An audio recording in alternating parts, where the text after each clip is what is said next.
This is 23:10 hours GMT. This edition of the Khoodeelaar TV channel disclaimer updater is timed actually at 23:20, but we are starting the introduction.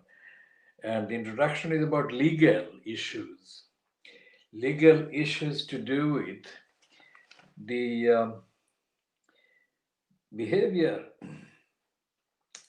in the context of the lockdown publishing and the behavior on social media. And this week, the Jewish community has achieved a temporary success in its campaign against a British rapper who has got 500,000 followers apparently on Twitter, and he has been found to have broken the rules of the social media platform Twitter, and he has been, I think, temporarily banned for a week or something.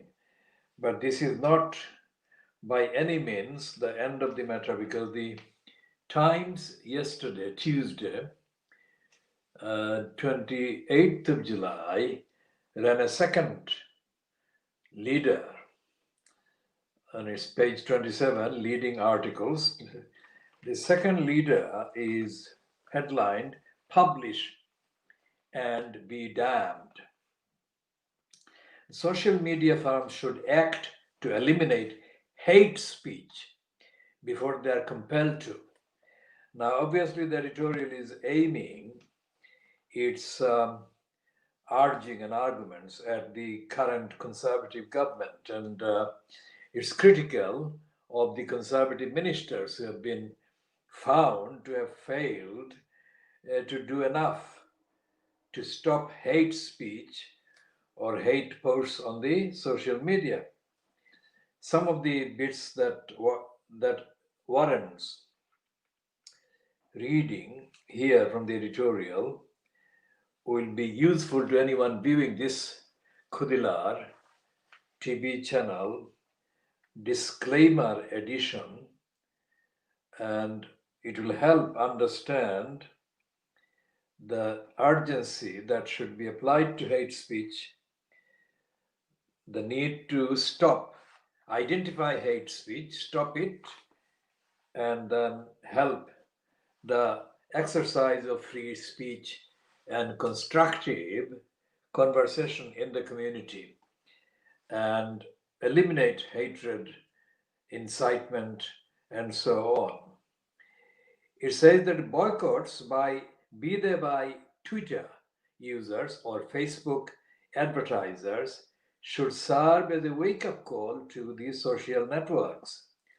Over the past decade, Twitter and Facebook have been allowed to obliterate much of the market for newspaper journalism with only the highest state regulation.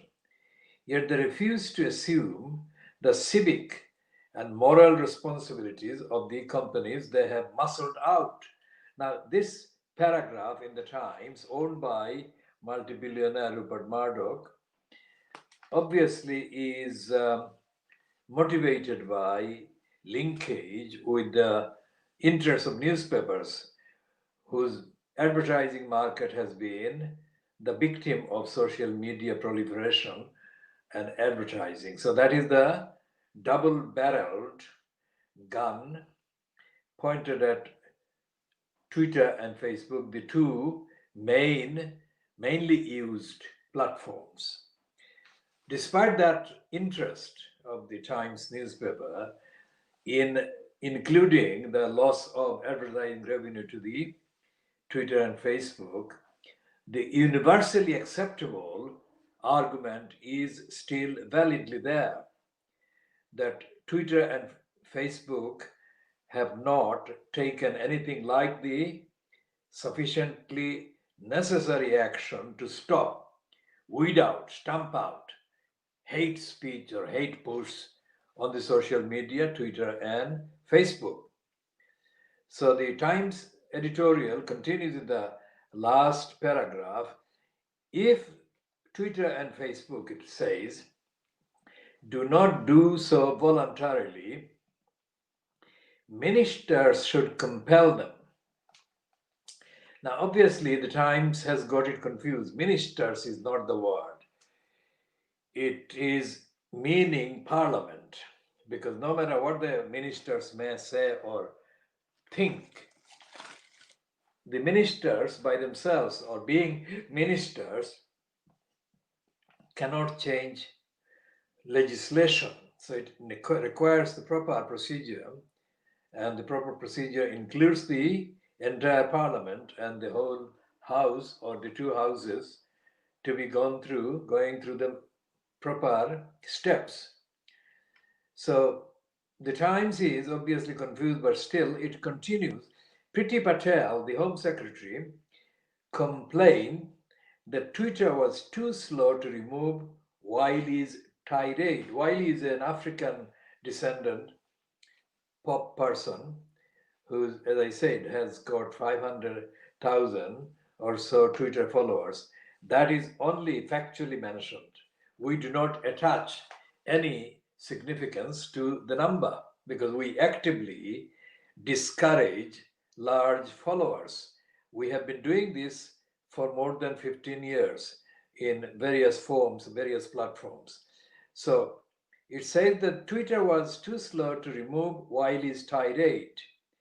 Tirade is a loose word meaning irresponsible, half intelligent, half coherent, and obviously negligent and hateful contents of the post that Wiley posted or ran on his account.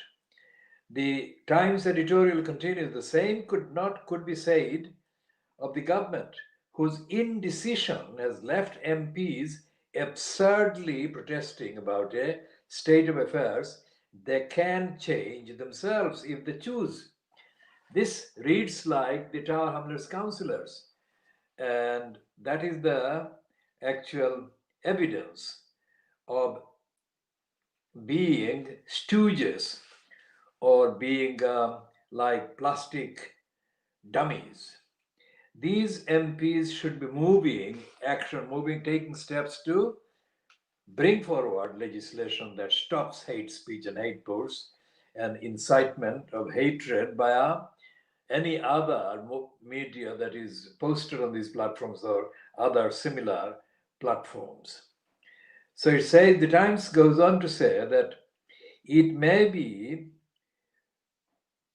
2022 before the government publishes its online harms bill, which would introduce a new regulator for social networks, and with it, the power to fine those who fail to remove hateful content up to 4% of their global turnover.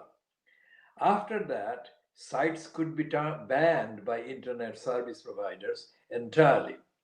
Such sanctions are likely to be the only language social media companies will understand.